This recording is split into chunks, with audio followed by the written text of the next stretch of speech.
What is history. तो इसके दो आंसर आते हैं। पहला, in general term history is the study of past events, यानी कि बीती घटनाओं के बारे में जो पढ़ाई की जाती है उन्हें हम लोग हिस्ट्री के नाम से जानते हैं। But in broader sense history is the study of past in a chronological and systematic manner. क्या मतलब है इसका? क्रोनोलॉजिकल कहने का मतलब है कि हिस्ट्री को हम लोग पढ़ते तो हैं लेकिन क्रोनोलॉजी में पढ़ते हैं। मतलब कि जो घटनाएं पहले घटी हैं उन घटनाओं को हम पहले पढ़ते हैं और जो बाद में घटी हैं उन्हें हम बाद में पढ़ते हैं। दूसरा है सिस्टमैटिक मैनर। सिस्टमैटिक कहने का मतलब कि जब हम लोग हिस्ट्री को पढ़ रहे होते हैं तो कई सारे एस्पेक्ट्स हमारे सामने आते हैं। कहने का मतलब है कि जब हम लोग हिस्ट्री को पढ़ते हैं तो हम लोग हिस्ट्री में सोशल, कल्चरल, इकोनॉमिक एंड कई सारे एस्पेक्ट्स को ध्यान में रखकर पढ़ते हैं। सोशल कहने का मतलब है कि हमारा समाज, सोसाइटी कैसा था।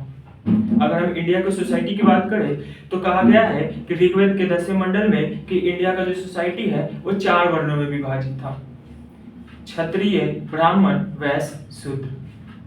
अगर हम इकोनॉमी की बात करें, इकोनॉमी में लोग देखते हैं कि इतिहास में हमारे यहाँ ट्रेड एंड कॉमर्स कैसा था, एग्रीकल्चर कैसा था, क्या सिर्फ लोग एग्रीकल्चर पे डिपेंडेंट थे या फिर कोई और काम भी करते थे।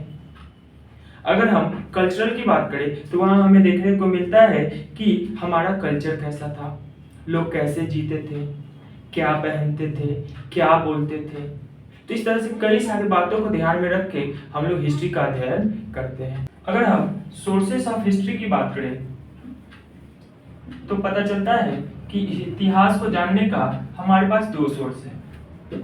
पहला, जिसे हम लोग आर्कियोलॉजिकल सोर्स कहते हैं, और दूसरा जिसे हम लोग लिटरेरी सोर्स के नाम से जानते हैं। आर्कियोलॉजिकल सोर्स कहने का मतलब है कि वे सारे स्रोत जो जैसे कि बिल्डिंग रिमेन्स,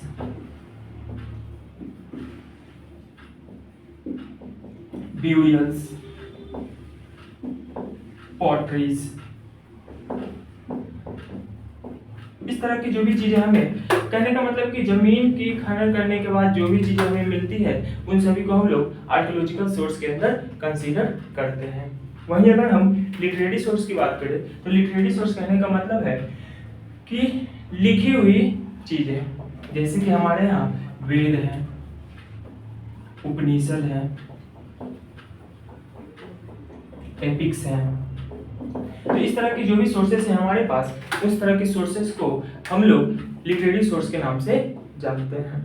तो डिवीजन ऑफ हिस्ट्री की यदि हम बात करें तो हिस्ट्री को 3 भागों में डिवाइड किया गया है। पहला एंशिएंट, दूसरा मिडिएवल और तीसरा मॉडर्न। लेकिन कभी कभी कुछ कुछ किताबों में ये pre history, proto history, ancient, medieval, modern करके इसी को 5 भाग में कर देता है। अब कोई इस प्री हिस्ट्री और प्रोटो हिस्ट्री दोनों को एंशिएंट में ही इंक्लूड कर देता है। यूरोप और इंडिया के टाइम को कंपैरेटिव एनालिटिक्स करें तो हम देखते हैं कि इंडिया के एंशिएंट हिस्ट्री का जो टाइम है वो अर्ली टाइम से लेके 8th सेंचुरी रखा गया है। वहीं यूरोप का जो एंशिएंट हिस्ट्री का टाइम है वो अर्ली टाइम से लेके 5th सेंचुरी रखा गया है। वही हम देखते हैं चाहे एंशिएंट इंडिया का हिस्ट्री हो या फिर वर्ल्ड का हिस्ट्री हो, हम देखते हैं कि कई सारे सिविलाइजेशंस का डेवलपमेंट होता है, जैसे कि सिंधु घाटी सभ्यता, ग्रीक सभ्यता, रोम सभ्यता। इस तरह से कई सारे सिविलाइजेशनल डेवलपमेंट हमें एंशिएंट पीरियड में इंडिया के साथ साथ यूरोप में भी देखने को मिलता है।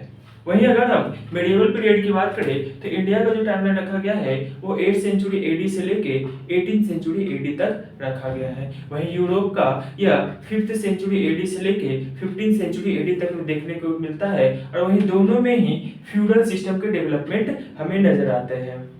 इस कारणवश यूरोप का ये जो मेडिएवल हिस्ट्री का पार्ट है उसे हम लोग डार्क एज भी कहते हैं। वहीं अगर हम मॉडर्न हिस्ट्री की बात करते हैं, इंडिया का मॉडर्न हिस्ट्री 18th सेंचुरी से स्टार्ट हो जाता है। कहा जाता है कि इंडिया का जो मॉडर्न हिस्ट्री है वो औरंगजेब की मृत्यु के बाद, यानी कि औरंगजेब की मृत्यु हुई थी 1707 में, औरंगजेब की मृत्यु के बाद से ही इंडिया का मॉडर्न हिस्ट्री स्टार्ट हो जाता है। वहीं अगर हम यूरोप की बात करें तो यूरोप का जो मॉडर्न हिस्ट्री है वह 15th सेंचुरी से स्टार्ट होता है, और कह सकते हैं दोनों का हिस्ट्री को, आप इंडिया के हिस्ट्री को 1947 तक खत्म कर सकते हैं या फिर आगे भी बढ़ा सकते हैं, अभी तक के हिस्ट्री को रख सकते हैं। वहीं अगर हम फीचर्स की बात करें तो हम लोग मॉडर्न टाइम में देखते हैं कि साइंटिफिक डेवलपमेंट होते हैं, मॉडर्न आइडियाज आते हैं, जहाँ इक्वालिटी, डेमोक्रेसी, लिबर्टी की बात करी जाती है।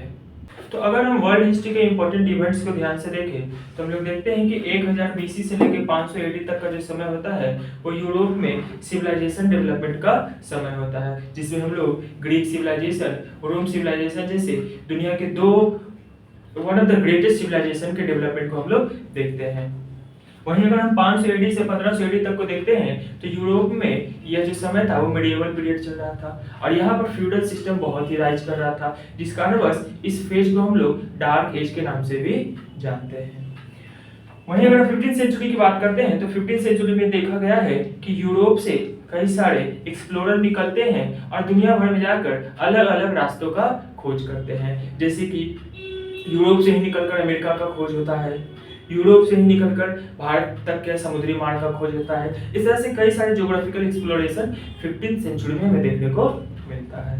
वहीं अगर हम 16th सेंचुरी की बात करें तो यूरोप में हम लोग देखते हैं कि रिफॉर्मेशन का फेज चल रहा होता है, ठीक वैसा ही जैसे हमारे यहाँ एंशिएंट इंडिया में बुद्धिज्म जैनिज्म के द्वारा हुआ था, ठीक वैसा ही जैसे हमारे यहाँ मेडिएवल में भक्ति एंड सूफी मूवमेंट के दौरान हुआ था, ठीक वैसे ही जैसे हमारे यहाँ मॉडर्न में रिफॉर्मेशन सोशल रिलीजियस के रूप में हुआ था।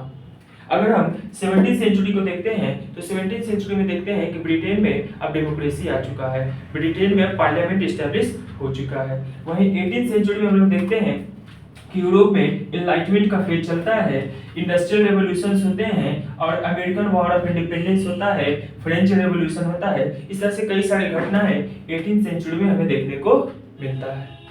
इसी सीरीज में अगर हम आगे बढ़े तो हम लोग देखते हैं कि 19th सेंचुरी में नियो इम्पीरियलिज्म का डेवलपमेंट होता है, इटली का एकीकरण होता है, जर्मनी का एकीकरण होता है। वहीं अब फिर और आगे हम बढ़े तो 20th सेंचुरी में हम लोग देखते हैं कि 2 विश्व युद्ध होते हैं, वर्ल्ड वॉर 1, वर्ल्ड वॉर 2। हम लोग वही देखते हैं कि पूरी दुनिया में एक आर्थिक मंदी आ रखी है।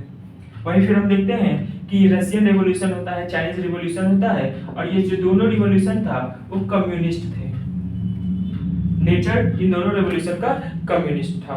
फिर अब हम आगे बढ़ते हैं तो देखते हैं कि जर्मनी में नाजिज्म हिटलर के रूप में राज होता है। फिर वही हम लोग देखते हैं कि वर्ल्ड वॉर 2 जब खत्म हो जाता है तो उसके बाद में कोल्ड वॉर का समय स्टार्ट होता है, और ये कोल्ड वॉर का जो टाइम है वो 1991 में जाके खत्म होता है यूएसएसआर के विखंडन के बाद। जब यूएसएसआर टूट के बिखर जाता है तो उसी के साथ कोल्ड वॉर का जो ये फेज है खत्म होता है। मॉडर्न हिस्ट्री का सबसे मेन टॉपिक है, किसी भी कॉम्पिटिटिव एग्जाम में सबसे ज्यादा अगर सवाल आता है तो मॉडर्न हिस्ट्री से आता है, और मॉडर्न हिस्ट्री में भी सबसे ज्यादा अगर कुछ इंपॉर्टेंट टॉपिक है तो यही टॉपिक है, जिसका नाम है इंडियन नेशनल मूवमेंट। अगर हम इसके टाइमलाइन की बात करें, ये टाइमलाइन मोटा मोटी 1857 के रिवॉल्ट से लेके 1947 तक का टाइम है इंडियन नेशनल मूवमेंट का। तो देखेंगे कि सबसे पहले कुछ इंपॉर्टेंट इवेंट्स के बारे में। इंपॉर्टेंट इवेंट्स कहने का मतलब है कि भारत में अंग्रेजों का आगमन पॉलिटिकली कब से हो जाता है। तो हम लोग देखते हैं 2 वॉर होते हैं, battle of Plassey and battle of Buxar. तो हम लोग 1764 के बाद के इंपॉर्टेंट इवेंट्स पे थोड़ा सा ध्यान करेंगे। सारे इवेंट्स पे हम लोग नहीं जाएंगे, जो भी इंपॉर्टेंट इवेंट्स है हमारे हिस्ट्री का हम उन्हीं हिस्ट्री को देखेंगे। उसके बाद हम लोग देखेंगे कि भारत में नेशनलिज्म कैसे उदय होता है। उसके बाद फिर हम लोग देखेंगे कि 1857 की क्रांति क्या है। कहा जाता है कि 1857 की जो क्रांति था वो फर्स्ट वॉर ऑफ इंडिपेंडेंस था। फिर हम यहाँ पे देखेंगे कुछ ऐसे भी हिस्टोरियंस हैं जिन्होंने कहा कि ना तो फर्स्ट वॉर ऑफ इंडिपेंडेंस है, ये बस एक सिपाही म्यूटिनी है। इस तरह से कई सारे हिस्टोरियंस के अलग अलग बात रही हैं, उन्हें हम देखेंगे। फिर हम लोग देखेंगे कि कांग्रेस का उदय, कांग्रेस पार्टी का बनना, डेवलपमेंट ऑफ कांग्रेस। फिर हम लोग देखेंगे इसी बीच भारत में कई सारे रिवोल्यूशनरी एक्टिविटीज भी चलती हैं, और सबसे लास्ट और सबसे बड़ा जो टॉपिक है हमारा वो हम लोग देखेंगे गांधीयन एरा।